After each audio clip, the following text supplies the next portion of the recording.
Olá, irmãos, como estão? Eu sou Flávia, sou missioneira consagrada na comunidade de vida da comunidade católica Shalom. Eu sou célibe também, já há 2 anos. Eu hice mis votos em el celibato. Eu tenho 25 anos e eu vivo aqui na missão de Sucre, em Bolívia. E eu les queria compartilhar hoje dia um pouco de como foi toda a minha história neste descobrir minha vocação, minha chamada de celibato.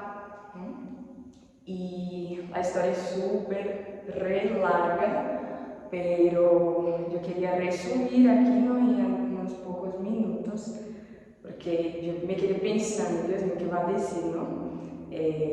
Queria dizer do início, mas não há início. Foi desde sempre, para sempre, não? Deus sempre me esperou, me desejou.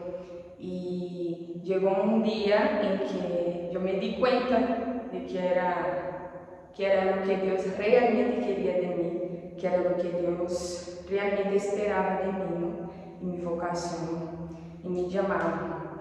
E pode dizer assim, entre comas, que tudo começou em D2, porque eu vivi 2 anos, não, de segundo ano de discipulado, e nesta repetição, quando eu permaneci em D2, eu vivi um tempo em que eu me decidi realmente assim, que eu queria escutar a voz de Deus, não queria saber o que Deus queria para mim. Estava esperando minha consagração, desejava, anelava minha consagração e ao mesmo tempo anelava de uma maneira muito particular saber se Deus queria de mim matrimônio ou el celibato. E eu comecei a rezar com isso, só que eu estava querendo as coisas de uma maneira muito rápida, não? Eu queria respostas rápidas, eu queria respostas lógicas e Deus me foi ponendo frenos, não? Porque eu tenho uma mentalidade muito equivocada de que talvez fosse só uma decisão minha, não? Porque eu me vejo assim, porque eu espero que seja assim e eu creio que sou chamada a matrimônio, eu creio que sou chamada a celibato, não? Pero Deus me foi ponendo frenos e eu compartilho com o formador comunitário, né? Minha inclinação, assim, pode ser ao celibato, depois de muitas señales, muitas coisas que foram sucedendo. E meu formador me disse para rezar com o matrimônio, não? E eu me quedei, Deus meu, como pode ser? Porque eu senti uma inclinação a uma coisa e me pediram para rezar com outra. E este é um primeiro ponto, não é o início, mas sim é um primeiro ponto, não? Porque eu não sabia, mas sim necessitava viver todo um processo de sanação, de reconciliação com o estado de vida do matrimônio, não? Porque eu cresci escutando e de alguma maneira foi passado para mim que o matrimônio seria algo que me levaria a sofrer, não? Que eu deveria viver para não depender de nenhum homem. Então, eu teria essa mentalidade equivocada de que matrimônio seria algo que me levaria a ser frágil, a ser débil, a depender de alguém. E eu vivi todo um processo de sanação.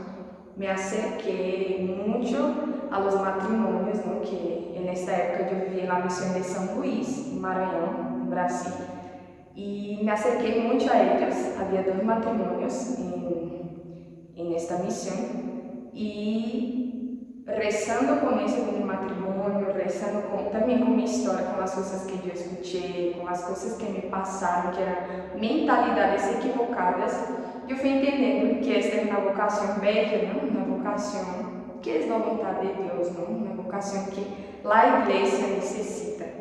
E depois, recém, de todo este processo de sanação, de reconciliação, de entender que as mentalidades que eu traía, não?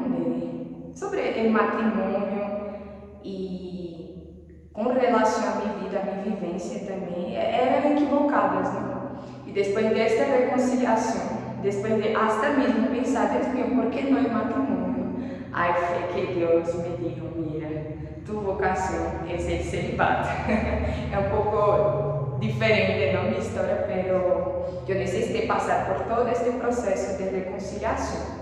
Y ahora volviendo a otro punto, ¿no? Que era antes de eso, que Dios me fue dando señales, ¿no? Porque llegó un tiempo que yo me decidí, yo no solo esperaba, en algún momento Dios me va a dar una gran señal, pero una frase que yo escuché en mi año de discipulado, ¿no? En la casa de formación, era que nuestro estado de vida nosotros vamos a descubrir y vamos a comenzar a vivenciar en la misión, dándonos, entregándonos, ofrendándonos, ¿no?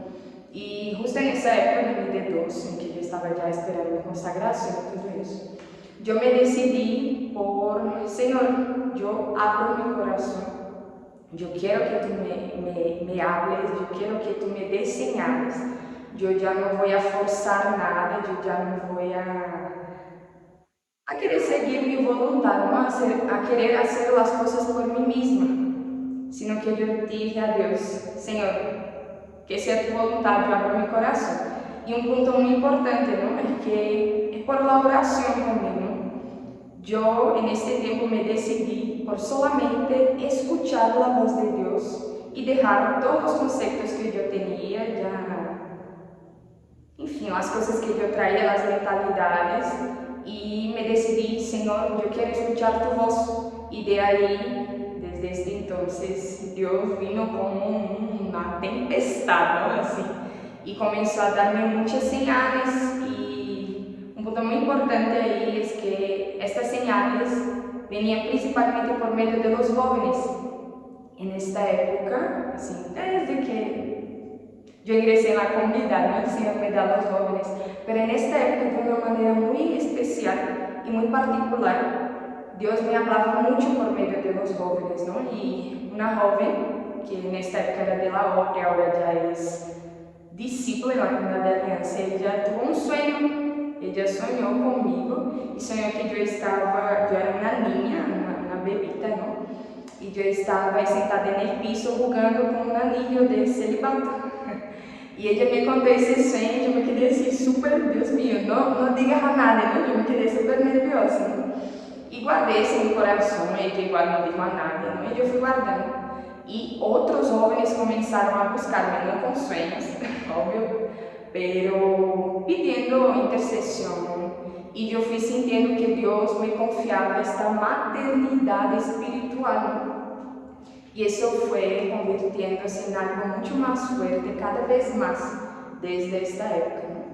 Y fue una fuerte señal. Otro punto muy importante es que en esta época también la misión nos regalaron una reliquia de un santo beato. Y él me ayudó mucho porque yo no conocía ese beato en esa época. Él se llama Pier Giorgio Frassati, él es italiano. Y en el día en que estábamos ahí haciendo la entronización de su reliquia en Chalon, yo le confié el discernimiento de mi estado de vida, ¿no? Y yo literal le dije así, mira, yo no te conozco, yo no sé quién eres y me gusta hacer amistad conocido, ¿no? Y yo le dije, yo te confío el discernimiento de mi estado de vida porque yo sé que necesito ayuda, ¿no? Y yo quiero hacer la voluntad de Dios lo más pronto posible. Sé que Él tiene prisa, pero yo no estoy lista. Y listo. Y después de eso, más señales, ¿no? Y eran palabras, eran los jóvenes buscándome. Y yo que crecía en esta intimidad con Dios, pero de una manera diferente, es como si yo me relacionara con Él, sabiendo que desde esa época ya sentía, Él me va a desposar, ¿no? Aunque era solo una chispita así, chiquita, ¿no? Una pequeña chispa. Y bueno, estos puntos, la vida de oración, las señales que Dios me fue dando y este proceso de sanación que yo necesitaba vivir con relación al matrimonio. Y de ahí, otro punto ahora ya, que es de la decisión. después de vivir todo eso, porque yo quería las cosas así muy rápido y eso creo que fue un periodo de 2 años más o menos, ¿no? Entre comenzar a sentir las señales, darme cuenta de las inquietaciones, vivir el proceso de sanación, 2 años y algo. Y de ahí yo tomé una decisión. Tenía miedo, sí, mucho miedo. Pero también era algo de una mentalidad equivocada, ¿no? Que muchas veces Dios nos llama, sabemos cuál es la voluntad de Dios, pero tenemos miedo de nuestra fragilidad, ¿no? Muchas veces miramos tanto nuestra fragilidad que no nos damos cuenta que la gracia de Dios es mucho más grande que nuestra debilidad, nuestros pecados, ¿no? Y de ahí yo tomé la decisión de hablar con mi formador comunitario para decir que yo quería hacer el retiro de los candidatos al celibato, porque después de tantas señales, tantas cosas que Dios me estaba dando, y fue ahí viviendo todo el proceso, el manual y todo, que yo realmente fui viendo ahora sí los puntos, las señales de Dios en mi historia, y dándome cuenta, ¿no? de lo que era que Dios realmente quería para mí, y con miedo, pero al mismo tiempo era un mixto de miedo, de ansiedad y de comprender que era justo eso, ¿no? De darme cuenta, Dios mío, yo nací para eso. En la medida que los meses iban pasando, así, pasaban, Dios mío, yo nací para eso. Y yo rezaba con algo de mi historia, Dios mío, yo nací para eso, ¿no? Y algo que me ayudó mucho porque yo me lancé, yo me decidí y aunque con miedos, aunque con dudas, pero yo me decidí a escuchar la voz de Dios, algo que me ayudó mucho y que siempre uno necesita, que yo escuché eso, ¿no? Uno necesita tener solamente 99,9% de seguridad, siempre va a necesitar existir ese 0,1% de duda, ¿no? Porque si no tenemos ninguna duda, vamos a estar confiando un poquito en nuestras fuerzas y es necesario siempre confiar solamente en Dios, en su misericordia, ¿no? Entonces fue confiando en la misericordia de Dios, confiando que era Él que me llamaba, confiando que yo nací para eso y hoy yo tengo eso re claro, ¿no? En mi vida, que yo me decidí. Entonces este es un paso muy importante, ¿no? Decidirse por dejar que Dios te hable, deja que Dios te hable, deja que Dios te muestre, ¿no? Deja que Dios pueda hacerte confrontarte en tu historia, que tú veas lo que necesita ser sanado, lo que necesita crecer, lo que necesita ser sacado tal vez, ¿no? De tu corazón. Y deja que Dios haga, deja que Dios te forme y se cumpla la voluntad de Él en tu vida, ¿no? Entonces sería eso que yo quería compartir, muchas más cosas, pero en un resumen, fue así que Dios me llamó y si Dios te llama, no tengas miedo, porque esta es la voluntad de Dios para ti. Shalom.